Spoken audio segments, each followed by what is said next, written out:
মধ্যে আসছে বান্দা আল্লাহ নবী জানিয়ে দিলেন আল্লাহ নবীর দরবারে আয়েশা সিদ্দিকা রাদিয়াল্লাহু তাআলা আনহা বলতে লেগেছে ইয়া রাসূলুল্লাহ ইয়া হাবিবাল্লাহ হুজুর আপনার পাক জবান থেকে শুনেছি আখিরাতের প্রথম ঘাঁটি হলো কবর আল্লাহর নবী বলে হ্যাঁ হ্যাঁ কবর হলো আখিরাতের প্রথম ঘাঁটি এই আয়েশা কবরের মধ্যে যেই বান্দা পারাপার হয়ে যাবে কবরের সওয়াল জবাব কবরের মাটির চাপ এইগুলো যার হবে না আল্লাহর আখিরাতে আল্লাহ যেই আখিরাত বানিয়েছে আল্লাহ যেমন দুনিয়া বানিয়েছে সেই রকম ওয়াল ইয়াউমিল আখিরি আল্লাহ আখিরাতও বানিয়েছে সেই আখিরাতে তাদের চিন্তা থাকবে না কেননা কবরে পাশ হয়ে যাওয়া মানে আল্লাহর আখিরাতেও পাশ হয়ে যাবে কঠিন বিচারের দিনেতে আল্লাহ নবী জানিয়ে দিলেন কবরে যে পাশ করবে আর কঠিন বিচারের দিনেতে সেই উত্তাপের নিচেতে সূর্যের উত্তপ্ত গরমের নিচেতে আল্লাহ তাদেরকে দাঁড় করাবে না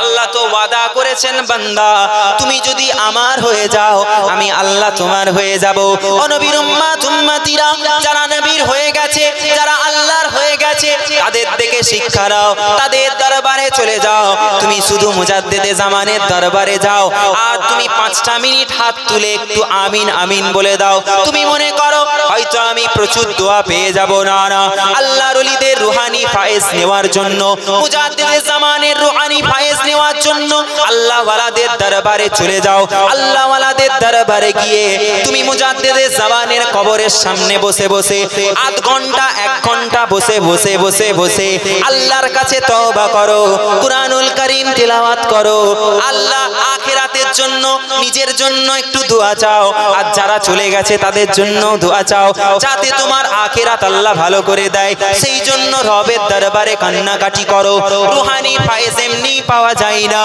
আর আজকাল আমরা মনে করি হুজুরকে মিষ্টি খাইয়ে দিলাম হুজুরের বাড়িতে চলে গেলাম দামি গাড়ি নিয়ে চলে গেলাম হুজুর মনে হয় খুশি হয়ে যাবে দোয়া করে দিবে ঠিক না ভুল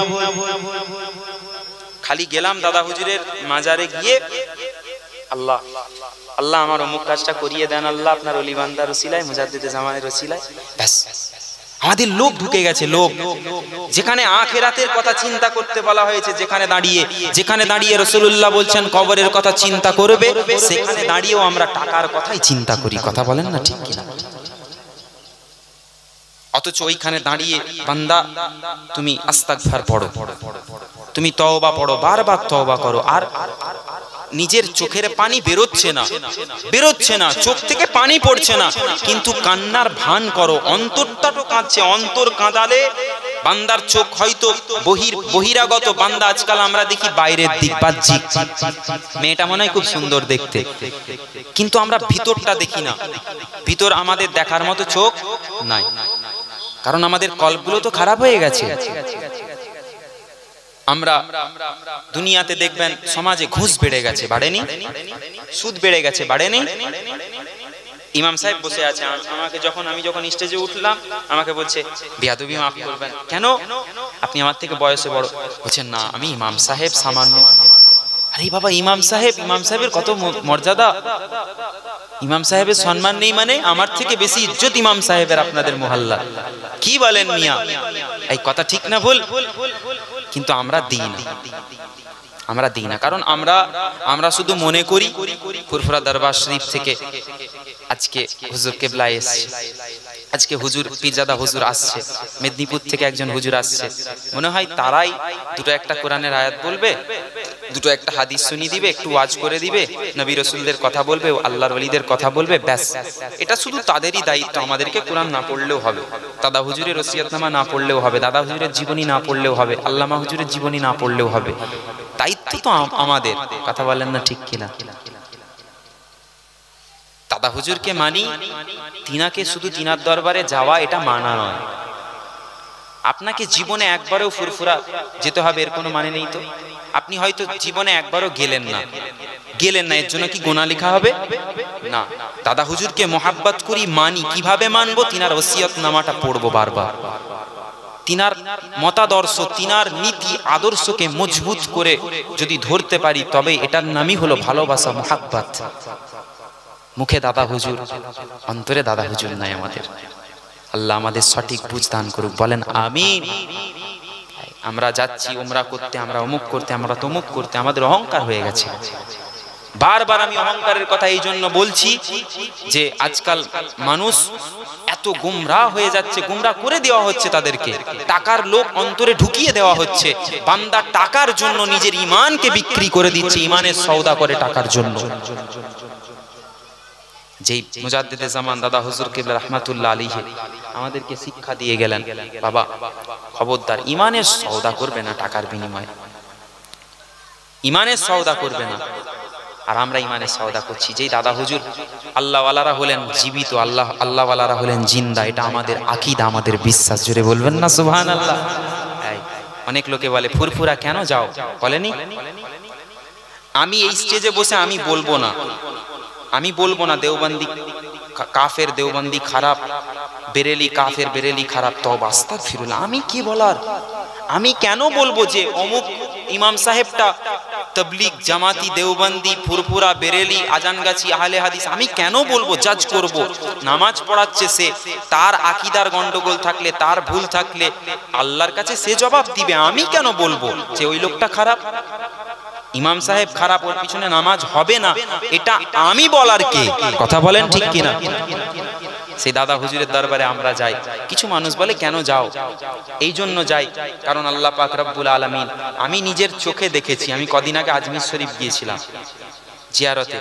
আমি গিয়ে দেখেছি যে এই বাংলার জমিনে পীর মাশায়েখরা, আল্লাহর ওলিরা, মুজাদ্দিদে জামান, তিনার খলিফাগণ, পীর মাশায়েখরা কিভাবে খিদমত করেছে দিনের জন্য, শিরক বেদাতকে দূর করার জন্য।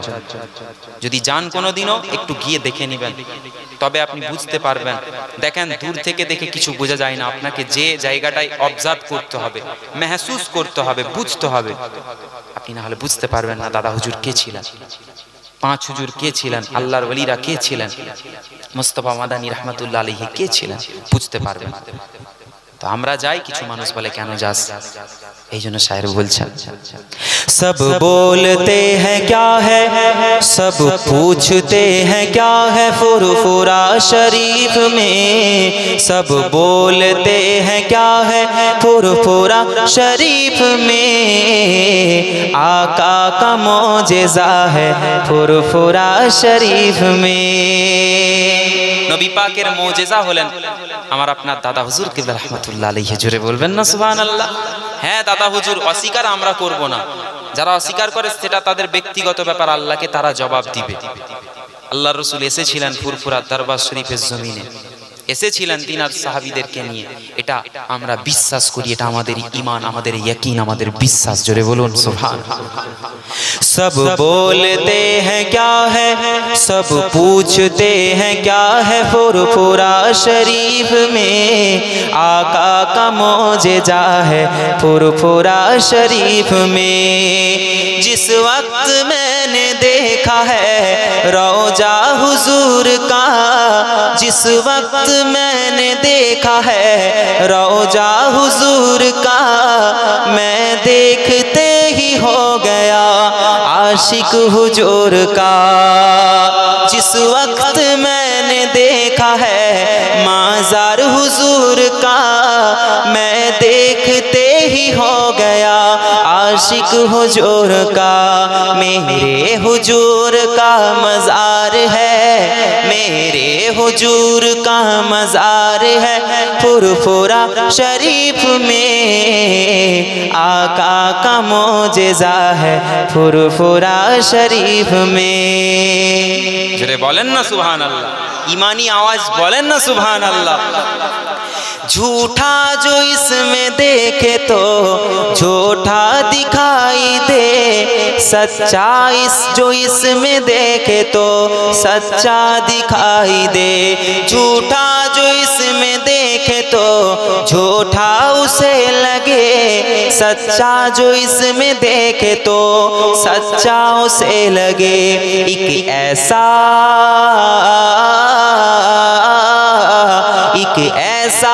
आईना है फुरफुरा शरीफ में, आका का मोजेज़ा है फुरफुरा शरीफ में। हम सब का पेशवा है फुरफुरा शरीफ में। और खाकर दादा के नाम की रोटी खामोश है, वो सुन ले कान खोल कर जो भी खामोश है। खाकर दादा के नाम की रोटी खामोश है, वो सुन ले कान खोल कर जो भी खामोश है।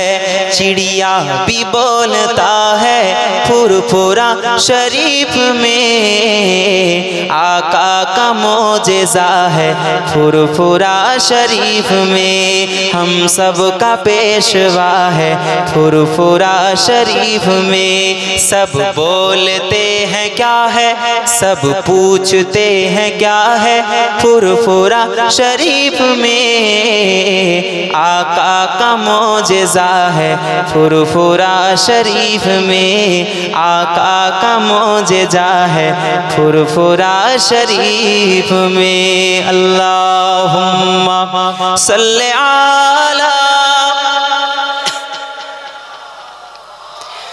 व अला आलि सय्यिदिना। সম্মানিত হাজিরিন, আল্লাহ নবী দিন ও দুনিয়ার বাদশা আল্লাহ নবীর একটা হাদিসে পাক আল্লাহ নবী বলছে, বান্দা আখেরি জামানা, সেই আখেরি জামানার আগেতে নিজের ঈমানটাকে মজবুত করতে হবে। এক নাম্বার গেল নিজের অহংকারকে শেষ করে দিতে হবে। দুই নাম্বার হলো সাদকা করতে হবে, সাদকা। তিন নাম্বার হলো আল্লাহ নবী বলছেন ইবাদত করতে হবে। ইবাদতটা কিভাবে করবে না, ইবাদতটা যখন করবে অন্তত খেয়াল রাখবে যে এই ইবাদত দুনিয়ার মানুষকে দেখানোর জন্য নয়, আল্লাহকে খুশি করার জন্য করছি। কাকে খুশি করার জন্য? জোরে বলেন। আমরা সবাই বিশ্বাস করি, নামাজ পড়ার সময় এটা ইয়াকিন রাখি তো? রাখি ইনশাআল্লাহ। আলহামদুলিল্লাহ বলেন আলহামদুলিল্লাহ। অনেকে কি করে, সারা সপ্তাহ নামাজ পড়েনি, জুম্মার দিনে গিয়ে মসজিদে নামাজ আদায় করে, তাও আবার কি 2 রাকাত। বর্ষাকাল গেল, বর্ষাকালে যদি বৃষ্টি হয়ে যেত, আল্লাহ সব বসে রয়ে গেছে জব্দ। আল্লাহ যদি প্রতি জুম্মায় এরকম বৃষ্টি দিয়ে দেয়, ব্যাস তখন 2 রাকাত পড়া আপনার বেরিয়ে যাবে। আপনি বলেন আমি দাদা হুজুরকে ভালোবাসি, আপনি বলেন নবীকে মোহাব্বত করি, নবীর সুন্নতকে ছেড়ে দিচ্ছেন। আরে যেই নবী জানিয়েছে আমার একটা সুন্নত তুমি যদি কায়েম করো আখেরি জামানায়, আমি নবী জানিয়ে দিলাম আল্লাহ পাক তোমাকে 70টা শহীদের মর্যাদা দান করবে। জোরে বলুন সুবহানাল্লাহ। তুমি আমার সুন্নাত আদায় করবে, যখন আমার দরবারে তুমি আসবে, আয় আল্লাহর বান্দা, আল্লাহ নবী বলছে যখন আমার উম্মতিরা আমার দরবারে আসবে, আমার রওজার দিকে তাকাবে। সিজদা করা হারাম। সিজদা করা কি? আল্লাহ ছাড়া কাউকে সিজদা করা। যদি আল্লাহ মনে করে কেউ সিজদা করে, এটা শিরক। এটা কি? আল্লাহর সাথে শরীক করলো, এটা শিরক। এই গুনার মাপ আল্লাহ করে না, এই গুনার কোনো মাপ নেই। আর যদি কেউ বলে যে না আমি তাজিমি সিজদা করছি, এটা হারাম। এটা কি? জোরে বলেন, বলেন না। সিজদা করা চলবে না? চলবে। এক শরীয়ত ছিল, সেই শরীয়ত নবী আসার পর আল্লাহ লিপিবদ্ধ করে দিয়েছেন, কোরআন দান করেছেন। শরীয়তের গণ্ডির বাইরে আমাদেরকে গেলে চলবে না। নবীর দরবারে সাহাবায়ে কিরামরা এলেন, এসে বললেন ইয়া রাসূলুল্লাহ, আমরা অমুক জায়গায় গিয়েছিলাম, গিয়ে দেখলাম একজন বাদশা, যেই বাদশাকে তার প্রজারা সিজদা করে। আল্লাহ নবী তখন বললেন তোমরা কি চাও? কেন আমাকে এই কথা বলছো না ইয়া রাসূলুল্লাহ? ওই বাদশার থেকে তো আপনার মর্তবা বেশি, আপনি তো বাদশাদের বাদশা, আপনি তো সুলতানের সুলতান, আপনার থেকে বড় রাজা বড় বাদশা তো কেউ নেই। আল্লাহ আপনাকে দিন দুনিয়ার বাদশা বানিয়েছে। জোরে বলুন না সুবহানাল্লাহ। ইয়া রাসূলুল্লাহ আপনাকে সিজদা করতে চাই। আল্লাহ নবী বললেন শোনো, খবরদার, আমি নবী এখন জীবিত আছি, আমি নবী হায়াতে আছি, তোমাদের সামনে আছি। আমি নবী যখন ইন্তেকাল করে যাব, আমার রওজায় গিয়ে, আমার কবরের কাছে গিয়ে, কবর মোবারকেও তোমরা সিজদা করবে না। মাথায় রাখবে, সিজদার যোগ্য একমাত্র হলেন আল্লাহ। জি আল্লাহ হলেন হু আল্লাহু আহাদ আল্লাহুস সামাদ লাম ইয়ালিদ ওয়া লাম ইউলাদ ওয়া লাম ইয়াকুল লাহু কুফুয়ান আহাদ। জি আল্লাহ একমাত্র তিনিই হলেন সিজদার উপযুক্ত। আমি রাসূল, আমাকে সিজদা করবেন, এটা শিরক, এটা হারাম। অতএব যেই বান্দা শিরক করবে, ওই বান্দার দিকে আল্লাহ নবী বলেন রহমতের দৃষ্টিতে আল্লাহ তাকাবেন না। ওই বান্দার আসল ঠিকানা হলো জাহান্নাম। আল্লাহ কিছু কিছু বান্দা, দুনিয়াতে এত বান্দা রয়েছে আল্লাহ, কিছু কিছু বান্দার ক্ষেত্রে আল্লাহ বলেছেন যে যদি কেউ খারাপ কাজ করে, যদি কেউ জেনা করে, যদি কেউ হারাম খায়, যদি কেউ ইসলামকে নিয়ে ছিনিমিনি খেলে, ইসলামকে ছোট বড় কথা বলে, আমি নবী আমার সুন্নতকে নিয়ে উল্টো পাল্টা কথা বলে, আমার সুন্নত পালন করে না, আলাদা ব্যাপার। তুমি নবীর সুন্নত আদায় করছো না, আলাদা ব্যাপার, তোমার গুনাহ হচ্ছে না। তুমি আদায় করলে আল্লাহ শহীদের মর্যাদা দিবে, আল্লাহ নেকি দান করবে, সওয়াব দিবে। কিন্তু তুমি যদি সুন্নত, হয়তো সুন্নত নামাজ তুমি পড়লে না, ছেড়ে দিলে, তুমি বঞ্চিত হলে নেকি থেকে। কিন্তু নবী বলছেন যে আমার সুন্নতকে নিয়ে মুখে বলবে আমি নবীর সুন্নতকে মানছি, আমার সুন্নতকে মানছে বলে আবার ভেতরে ভেতরে ভেতরে ভেতরে ইসলামের বিরুদ্ধে কিছু কাজ করবে, আমি নবী আমার এগেনস্টে কিছু কথা বলবে, ইসলামের বিরুদ্ধে কিছু কথা বলবে, আমার সুন্নাহর বিরুদ্ধে কিছু কথা বলবে, আল্লাহ পাক ওই বান্দা সম্পর্কে জানিয়েছেন তারা হলো চতুষ্পদ জন্তুর থেকেও নিকৃষ্ট। সুবহানাল্লাহ।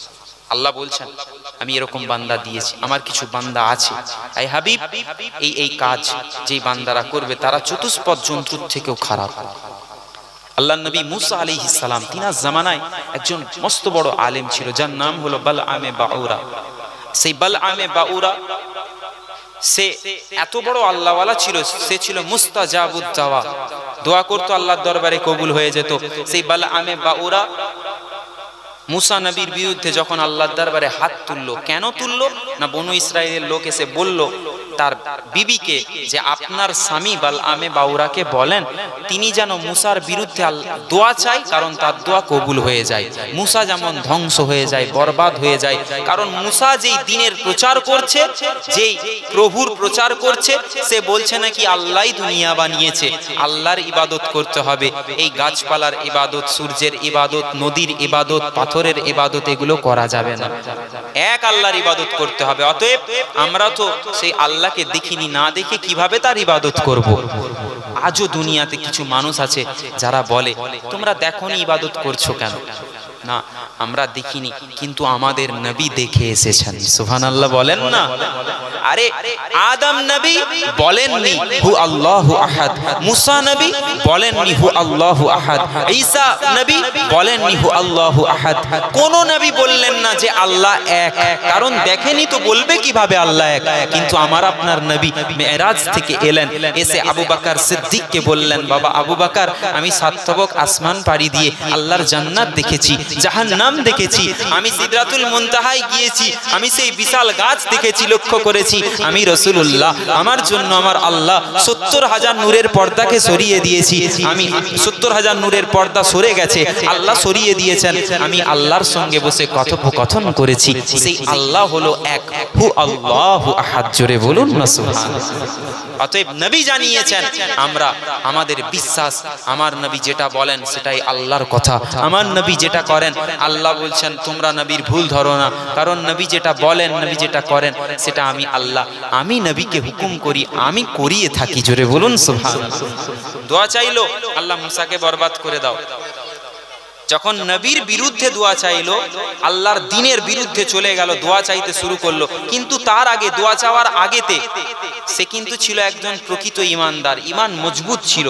কত ইমান মজবুত, কোন মানুষের যদি ব্যাধি হতো, রোগ হতো, এসে তার সামনে বলতো একটু দোয়া করেন, হাত তুলতো, দোয়া চাইতে দেরি আল্লাহ ওই বান্দার রোগকে ভালো করে দিত, জোরে বলুন মুস্তাজাবুদ দাওয়া, এটাকে বলা হয় মুস্তাজাবুদ দাওয়া, দোয়া চাইছে কবুল। তো যখনই দোয়া চেয়েছে মুসা নবীর বিরুদ্ধে, আল্লাহ বলছে তুই এত বড় বদমাইশ, তুই মুসা নবীর বিরুদ্ধে যাস, আমি আল্লাহ মুসাকে কেন বরবাদ করব, মুসাকে কেন ধ্বংস করব, আমি আল্লাহ মুসাকে বরবাদ নয় তোকেই বরবাদ করে দিলাম। আল্লাহ তার হালতটা কুকুরের মতো করে দিয়েছিল, তার জিভখানা ঝুলছিল, তার হাতগুলো লটকাচ্ছিল জমিনের দিকে। গোটা বনু ইসরাইল গোত্রের মানুষেরা সেই দিন দেখেছিল সেই বালআমে বাউরা। আজও কিতাব খুলে দেখে নাও, সেই বালআমে বাউরা ইতিহাসটা পড়ে দেখে নাও। অতএব আলেম ওলামাকে সম্মান করতে হবে। মুফতি মাওলানা আলেম পীরজাদা পীর সাহেব আল্লাহর ওলিদেরকে ইজ্জত করতে হবে, সম্মান করতে হবে, তাদের বিরুদ্ধে বলা চলবে না। আরে যাদের সম্পর্কে আল্লাহ বলছেন যে আমি আল্লাহ পাক যদি তুমি আমার ওলির বিরুদ্ধে যাও, ওলির সানে গুস্তাখি করো, আমি আল্লাহ তোমার সাথে জিহাদ ঘোষণা করলাম। যেই আল্লাহ তোমার সাথে জিহাদ করতে চায় আর তুমি বান্দা হয়ে আল্লাহর সাথে পারবে না লড়ে, বান্দা সাবধান হয়ে যাও। আল্লাহর ওলিদেরকে, আলেমদেরকে, পীর সাহেব পীরজাদা আলেম মুফতি মাওলানা হাক্কানি ওলিদেরকে মোহাব্বত করো, ভালোবাসো। তোমার যদি পছন্দ না হয় তুমি দূরে চলে যাও, তাদের বিরুদ্ধে মুখ খুলতে যেও না। আল্লাহ পাক রব্বুল আলামিন আমাদের হাল কিন্তু আল্লাহ নবী বলছেন সেই বালআমে বাউরার মতো হাল একদল বান্দার হবে কঠিন বিচারের দিনে। কেন হবে জানেন? কারণ আমরা নামাজ পড়ি, আমরা মুখে বলি আশহাদু আল্লা ইলাহা ইল্লাল্লাহ, বলি না? আমরা সাক্ষ্য দিই তো, আমরা কলেমা পড়ি লা ইলাহা ইল্লাল্লাহু মুহাম্মাদুর রাসূলুল্লাহ সাল্লাল্লাহু তাআলা আলাইহি ওয়াসাল্লাম, আমরা জবান থেকে পড়ি, অন্তর কিন্তু আমাদের মরে গেছে। অথচ আল্লাহ নবী বলছেন সর্বপ্রথম হলো অন্তর, তোমার অন্তরকে তুমি সজাগ করো। দুনিয়ার মানুষ তোমার যখন অন্তরটা জেগে যাবে, কল্পটা জেগে যাবে, কল্প জারি হয়ে যাবে, মানুষ তখন তোমাকে পাগল বলবে। তুমি কি করে বুঝবে যে তুমি নবীর আশিক হয়ে গেছো? নবী পাক তোমাকে, আল্লাহ তোমাকে কবুল করে নিয়েছে নবীর আশিক হিসেবে। তুমি তখন উদাহরণ স্বরূপ দেখে নিবে দুনিয়ার মানুষ তোমাকে পাগল বলবে। সুবহানাল্লাহ বলেন না?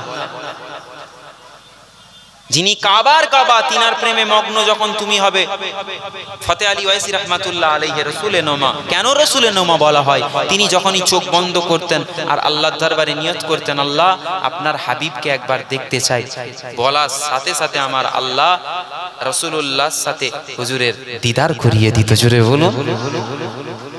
আপনি আমিও নিয়ত করি যে আমরা আজ থেকে ভালো মানুষ হব, নামাজ পড়ব, আমরা সুদ খাবো না, আমরা মদ খাবো না, আমরা জিনা থেকে দূরে থাকব, আমরা হালাল ভক্ষণ করব, হারামকে আমরা ত্যাগ করে দেব। বলি ইনশাআল্লাহ।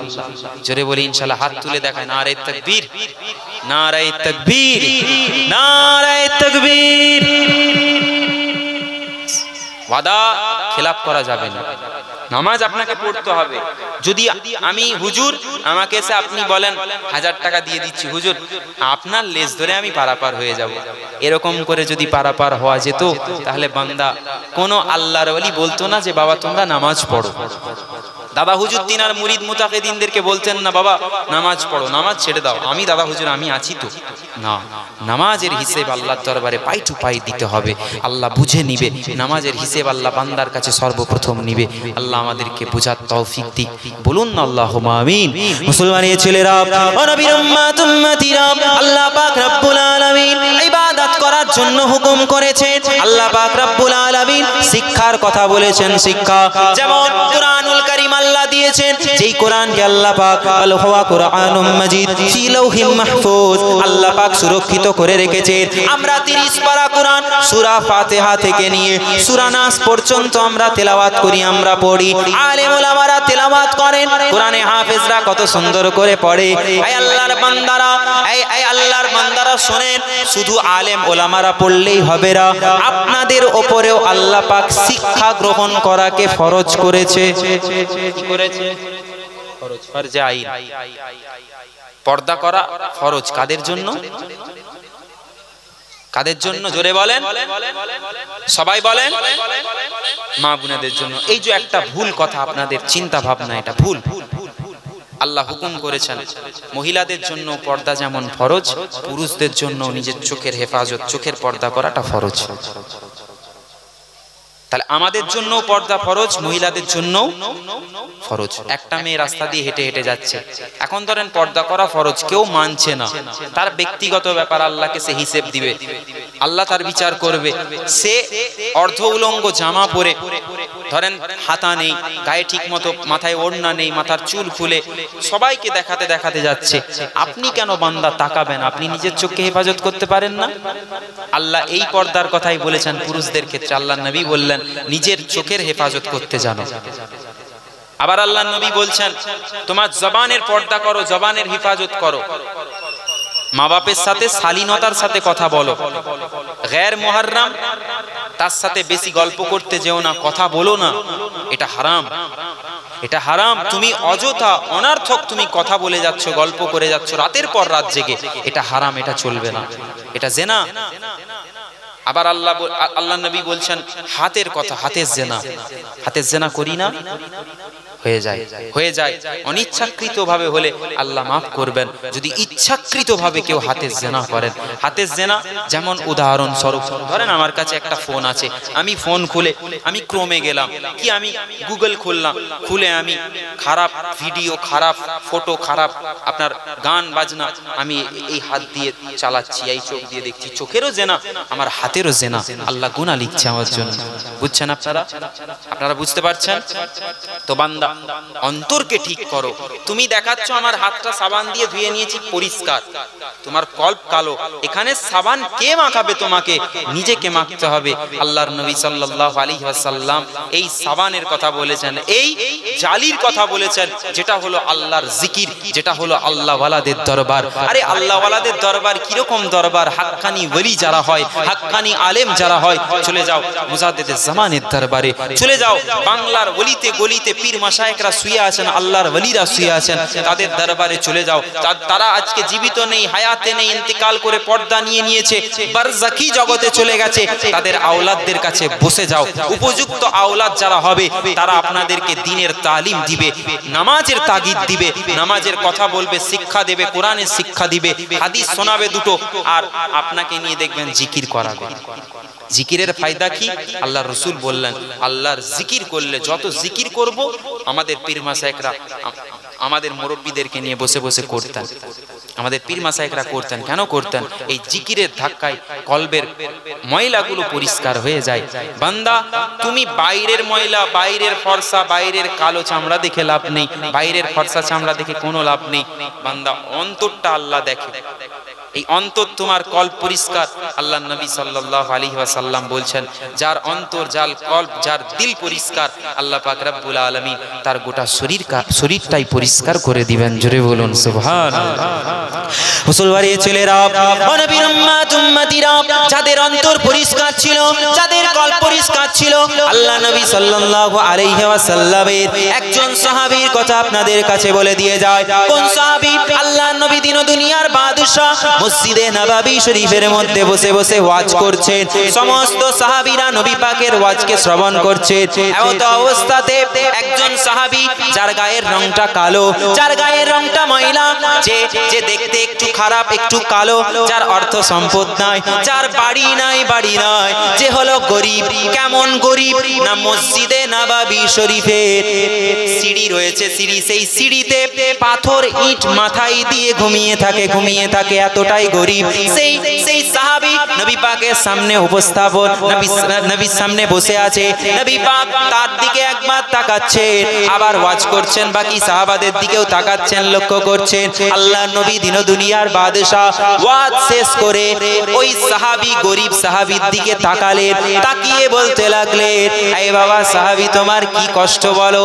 তোমার মনটা বড় খারাপ, তোমার মনে মনে তুমি কি চিন্তা করছো? আমি রাসূলুল্লাহ, আমাকে বলে দাও।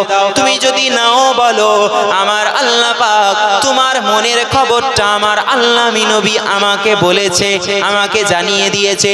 মন খারাপ করো না, দিলকে খারাপ করো না, অন্তরে কষ্ট পেও না। দুনিয়া জমিনে তোমার সঙ্গে কেউ মেলামেশা করে না, তোমার সঙ্গে কেউ উঠা বসা করে না, তোমার কথা কেউ শোনে না, তুমি ঠিক মতো খাবার খেতে পাও না, তোমাকে কেউ খেতে দেয় না। কিন্তু আয় আল্লাহর বান্দা, আয় আমার সাহাবী, শোনো, তোমার হয়তো দুনিয়াতে কেউ নাই, তুমি মনে করছো তুমি একা।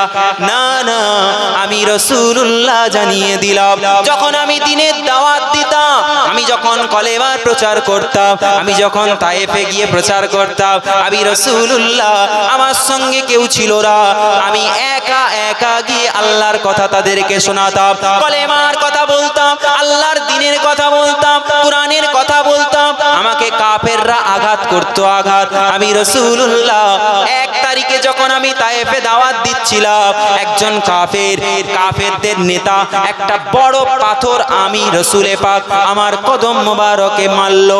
কদম মোবারকে আঘাত করার সাথে সাথে আমার কদম মোবারক কেটে গেল। কেটে গিয়ে রক্ত মোবারক জমিনে পড়তে লাগলো। আমি রাসূলুল্লাহ আমি কিন্তু তখনও নিজেকে একা মনে করিনি। আমি যদি একা মনে করতাম তাহলে আমি হয়তো ওই দিনেতেই আমি কলেমার প্রচার বন্ধ করে দিতাম। কিন্তু না না, আমি রাসূলুল্লাহ আমি একা ছিলাম না, আমার আল্লাহ আমার সাথে ছিল। আল্লাহ জানিয়েছে, বান্দা তুমি যদি আমার হয়ে যাও, বান্দা তুমি যদি আমার বন্ধু হতে পারো, তুমি যদি আমার সামনাসামনি আসতে পারো, আমার নিকটে চলে আসতে পারো, আমি আল্লাহ জানিয়ে দিলাম তাম দুনিয়ার মানুষ তারা হয়তো তোমার বিরুদ্ধে চলে যাবে, তোমাকে একা করে দেবে। একা দুনিয়ার মানুষের চোখে তুমি একা হয়ে যাবে, তোমার কেউ থাকবে না। আর যার কেউ থাকবে না, আমি আল্লাহ পাক ওই বান্দার সাথে থাকবো। ও নবীর উম্মত উম্মতিরা, আল্লাহ নবী জানিয়ে দিলেন, আয় আমার সাহাবী শোনো শোনো, তোমার কেউ নাই, আল্লাহ আছে। আমি রাসূলুল্লাহ আমি তোমার সাথে আছি। তোমার কি মনের কষ্ট আমাকে বলো। ইয়া রাসূলুল্লাহ, ইয়া হাবিবাল্লাহ, হুজুর আমি আপনার সাহাবী, অন্যান্য সাহাবী আমার ভাইয়েরা আমার সঙ্গে কেউ সালাম আদান প্রদান করতে চায় না। কেউ যদি আমাকে বাজারে দেখে ফেলে, আমার কাছ থেকে সরে যায়, আমাকে দূরে সরিয়ে দেয়। কি করব ইয়া রাসূলুল্লাহ? কেউ আমার সাথে মিশে না, এখন কি করব আপনি বলেন? আমি একা হয়ে গেছি ইয়া রাসূলুল্লাহ। কিন্তু ইয়া রাসূলুল্লাহ যখন এত দুঃখ কষ্টর মাঝেতেও যখন এই মসজিদে নববী শরীফে এসি, যখন আপনাকে দেখতে পাই ইয়া রাসূলুল্লাহ, সমস্ত দুঃখ কষ্ট যন্ত্রণা আপনাকে দেখার সাথে সাথে আমার আল্লাহ আমার সবকিছু ভুলিয়ে দেয়। জোরে বলুন না সুবহানাল্লাহ। আল্লাহ নবী বলছেন, কষ্ট পেও না, দুঃখ পেও না। আমি রাসূলুল্লাহ আমি তোমাকে হুকুম করছি, যাও। তোমাকে একটা হুকুম করব, তুমি কি পালন করবে? ইয়া রাসূলুল্লাহ আপনার হুকুম পালন করব না মানে? আল্লাহ নবী বলছে, যাও তুমি নিকাহ করবে, নিকাহ বিবাহ করবে। ইয়া রাসূলুল্লাহ আমার বাড়ি নাই, ঘুমানোর জায়গা নেই। ইয়া রাসূলুল্লাহ আপনি বলছেন বিবাহ করার জন্য, কে আমাকে বিয়ে করবে? আল্লাহ নবী তখন বলছে, যাও আমি রাসূলুল্লাহ একজনের বাড়িতে পাঠাচ্ছি, তার বাড়িতে চলে যাও। গিয়ে আমি রাসূলুল্লাহ একটা পত্র, একটা চিঠি দিচ্ছি, এই চিঠিটা, এই সংবাদটা আমার অমুক সাহাবীর বাড়িতে গিয়ে পৌঁছে দাও। আল্লাহ রাসূলের চিঠিখানা নিয়ে সাহাবী গিয়ে পৌঁছেছে ওই বাড়িওয়ালা সাহাবীর বাড়ির কাছে। গিয়ে দরওয়াজায় গিয়ে সালাম দিয়েছে, আসসালামু আলাইকুম। ভেতর থেকে ওয়ালাইকুম আসসালাম জবাব দিয়েছে। দরওয়াজার কাছে এসে বলছে, কি ব্যাপার, তুমি কেন এসেছো? না, আল্লাহ নবী আমাকে পাঠিয়েছেন। মনে মনে ভাবছেন, আমি যদি নিজে থেকে বলি যে আমাকে আল্লাহ রাসূল পাঠিয়ে, আমি এসেছি বিবাহর জন্য প্রস্তাব নিয়ে, তাহলে আমাকে দূর দূর করে তাড়িয়ে দিবে। কিন্তু আমি যদি রাসূলুল্লাহর এই প্রস্তাবটা তাকে দেখাই, রাসূলুল্লাহ চিঠি মোবারক দিই, তাহলে হয়তো রাসূলুল্লাহর কথা ফেলবে না। এই মনে চিন্তা করতে করতে চিঠিখানা তার হাতে তুলে দিয়েছে। তুলে দিয়ে বলতে লেগেছে, দেখো আল্লাহ নবী আমাকে পাঠিয়েছে, আল্লাহ নবী পাঠিয়েছে। কেন পাঠিয়েছে আপনি পড়ে দেখেন। চিঠিখানা করে পড়তে লেগেছে। আল্লাহ নবী দিন ও দুনিয়ার বাদশা হাবিবুল্লাহ সাহাবী চিঠিখানা পড়ে দেখছে আল্লাহ নবী বলেছে, বাবা সাহাবী, আমার এই সাহাবীটাকে পাঠালাম, তুমি একে কবুল করে নিও। তোমার বাড়িতে কন্যা সন্তান আছে, ওই কন্যা সন্তানের সাথে আমি রাসূলুল্লাহ এর বিবাহর প্রস্তাব তোমাকে দিলাম, তুমি যদি কবুল করো আমি রাসূলুল্লাহ আমাকে একটু জানাবে।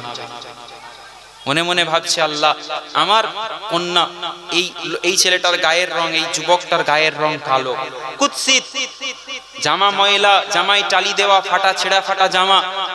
আল্লাহ পাক আমার মেয়ে কত সুন্দর সুন্দর জামা রোজ রোজ পরে। আল্লাহ পাক আমার মেয়ের গায়ের রংটা কত ফর্সা। আয় আল্লাহ, আমি এখন কি করি? একদিকে এই ছেলের চেহারার রং পছন্দ হয় না, এই ছেলেকে আমার পছন্দ হয় না, খারিজও করতে পারবো না আমি, কারণ রাসূলুল্লাহ হুকুম দিয়েছেন, রাসূলুল্লাহ প্রস্তাব দিয়েছেন। আল্লাহ রাসূলের কথা মানেই তো আপনার কথা। নবীর হুকুমকে সাহাবীরা শক্তভাবে ধরে রেখেছে, পালন করেছে। আল্লাহর নবী ডাক দিয়েছে, হে যুবক, ইয়া শাবাব, তাড়াতাড়ি আসো, হে যুবক আসো, আমি নবী পাক, তাড়াতাড়ি আমার সঙ্গে চলো, আল্লাহর জন্য জিহাদের ময়দানে উপস্থিত হতে হবে। সাহাবীরা টু শব্দ না করে নবীর হুকুম পালন করার জন্য কোনো কথা না বলে বাপ মা স্ত্রী সবকে ছেড়ে, ছেলে পুলে ছেড়ে, বাড়ি ঘর ছেড়ে নবীর জন্য, ইসলামের জন্য তারা নিজের জীবনকে বিলীন করে দিয়েছে। জোরে বলুন না সুবহান। আমাদেরকে, আমরা কেমন নবীর উম্মত, কেমন নবীর প্রেমিক, সামান্য আমরা বলি যে না আমরা আই লাভ মুহাম্মদ সাল্লাল্লাহু আলাইহি ওয়াসাল্লামের পোস্টার লাগাতে পারবো না। কেন? পোস্টার লাগালে হয়তো আমাদেরকে জেলে ভর্তি করে দিবে।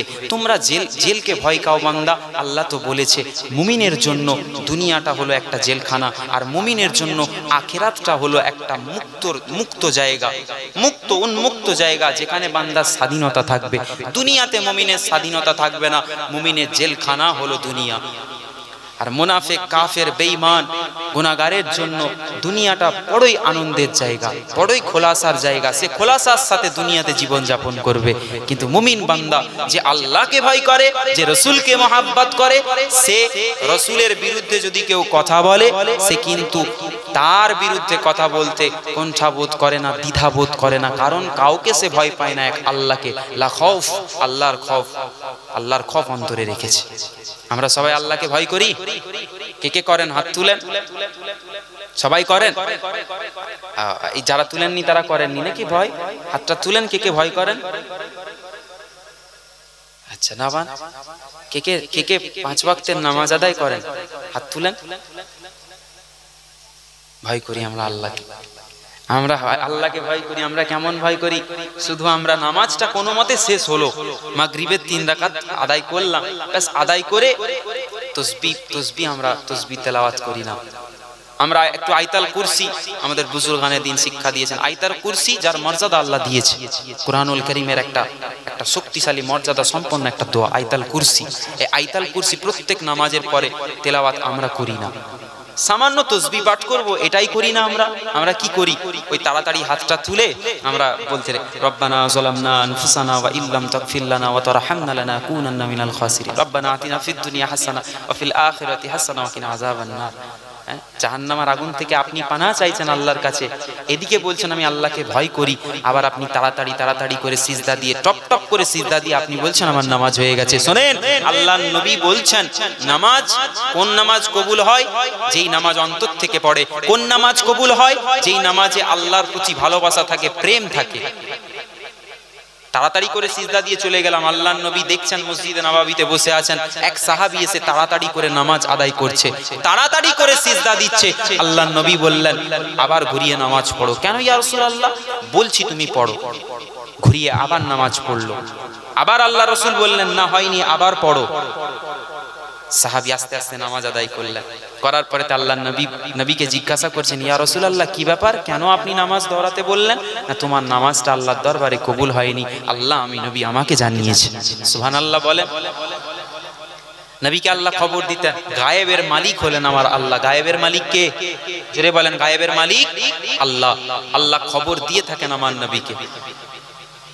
দুনিয়াতে বান্দার রিজিক কার কোথায় আছে জানে কে? জোরে বলেন, সবাই বলেন কে জানে? জোরে বলেন কে জানে? আল্লাহ। বান্দার মওত কোথায় হবে, এই মওতের খবর কে জানে? জোরে বলেন কে জানে? বান্দা কোথায়, কোন জায়গায় কতটা বৃষ্টি হবে কে জানে? জোরে বলেন কে জানে? কিয়ামত কবে হবে কে জানে? আল্লাহ। জোরে বলেন কে জানে? রাসূল পাক বলছেন কিয়ামত হবে কোন এক শুক্রবার জুম্মার দিনেতে, আশুরার 10 তারিখে। সাল বলে গেছেন, সাল কোন তারিখ না, জুম্মার দিন আশুরার 10 তারিখ। হুজুর কি এসে গেছেন? এসে গেছেন হুজুর? ঢুকেননি তো, আসেননি তো? না, আমি বলছি, আমি বলি হুজুর কি চলে এসেছে এখানে? ঠিক আছে। মুসলমানের ছেলেরা, ও নবীর উম্মত উম্মতিরা, সাহাবী বলে ইয়া রাসূলুল্লাহ, হাবিবাল্লাহ হুজুর, ইয়া রাসূলুল্লাহ আমি যখন আপনার দেওয়া ঠিকানায় পৌঁছে গেলাম, পৌঁছানোর পরেতে ওই বাড়িওয়ালা সাহাবী, আপনার সাহাবী, আমি তিনাকে সালাম দিলাম, তিনি আমার সালামের জবাব দিলেন। আর ইয়া রাসূলুল্লাহ, আপনার চিঠিখানা তার হাতে তুলে দিলাম, তুলে দেওয়ার পরেতে আপনার চিঠি দেখে সে না করলো না। ইয়া রাসূলুল্লাহ, আপনি যেই প্রস্তাব তার কাছে দিয়েছিলেন, আপনার প্রস্তাবে সে রাজি হয়ে গেছে। ইয়া রাসূলুল্লাহ, ইয়া হাবিবাল্লাহ, হুজুর এখন কি হবে? না আমার সাহাবী, যাও যাও, আমি রাসূলুল্লাহ তোমার বিবাহের ব্যবস্থা করে দিলাম, এখন তুমি বিবাহ করবে, যাও। ইয়া রাসূলুল্লাহ, আমি কোথা থেকে বিবাহ করব? আমি ঠিকমতো খেতে পাই না, আমার বাড়ি নাই, আমার অর্থ নাই, আমার সম্পদ নাই, আমার মাল নাই, শুধুমাত্র আমার যাররা পরিমাণ জান আছে, আমার জান আছে, কোনো মতো বেঁচে আছি আমি। ইয়া রাসূলুল্লাহ, আমি কোন সময়েতে আপনার মতো আমি পেটে পাথর বেঁধে নি, পেটে যাতে পেটটা ভার হয়ে যায়। আল্লাহ নবী বাঁধতেন না? আল্লাহ আমাদেরকে কত কিছু খাওয়ায়, তারপরেও আল্লাহকে ভুলে যায় আমরা। খেতে মনে থাকে, নামাজ পড়তে ভুলে যায়। দেখবেন নামাজিদের বাহানা হয়, নামাজিরা বাহানা দেয়। দেখবেন যদি ধরেন কোন ছেলেকে, এই চল না নামাজ পড়বি, বাপ ছেলেকে যদি ধরে, ছেলে বাহানা দেয়। যদি বেনামাজি হয় বাহানা দেয়, পরশু দিনে তো শুক্রবার, ইনশাআল্লাহ জুম্মার দিন থেকে স্টার্ট করব। ভালো কি বলে না? আবার কেউ কেউ আছে বলে, ঠিক আছে আপনি যান না, এখন তো জোহরের সময়, আমি ইশারটা ইনশাআল্লাহ রাত থেকেই শুরু করব আল্লাহর দরবারে তওবা করে। এগুলো হচ্ছে বাহানা। আবার কেউ কেউ বলে, আমার খুব শরীরটা অসুস্থ, পেটের যন্ত্রণা হচ্ছে, আমাকে ডাক্তার ঝুঁকতে বারণ করেছে, কোমরের দোষ এসে গেছে। এগুলো বাহানা। শোনেন, আল্লাহর দরবারে কোনো বাহানা চলবে না। যদি বাহানা দিয়ে কাটানো যেত, আল্লাহর নবী অসুস্থ বিমার অবস্থাতেও আল্লাহর দরবারে নামাজ আদায় করেছেন। শোনোনি যুবকরা তোমরা, আল্লাহর নবী নামাজ ছেড়ে দেননি, আর আল্লাহর নবী দুনিয়া থেকে চলে যাচ্ছেন, নামাজের কথা বলে গেছেন, উম্মতির কথা চিন্তা করে গেছেন, আল্লাহর দরবারে আমাদের জন্য দোয়া চেয়ে গেছেন। আজও আমার আপনার নবী জিন্দা নবী, হায়াতুন নবী, তিনি মদিনাতুল মুনাওয়ারা সবুজ গম্বুজে শুয়ে আমার আপনার জন্য দোয়া চাইছে। জোরে বলুন না সুবহানাল্লাহ। আমার নবী হলো হায়াতুন নবী, জিন্দা নবী। কথা ঠিক না ভুল? আমার নবী জিন্দা। নবীর রওজা মোবারকে যদি চুমা দিতে পারি, আল্লাহ আমাদের গুনাহগুলো ইনশাআল্লাহ, আল্লাহ আমাদের গুনাহ মাফ করে দিতে পারেন।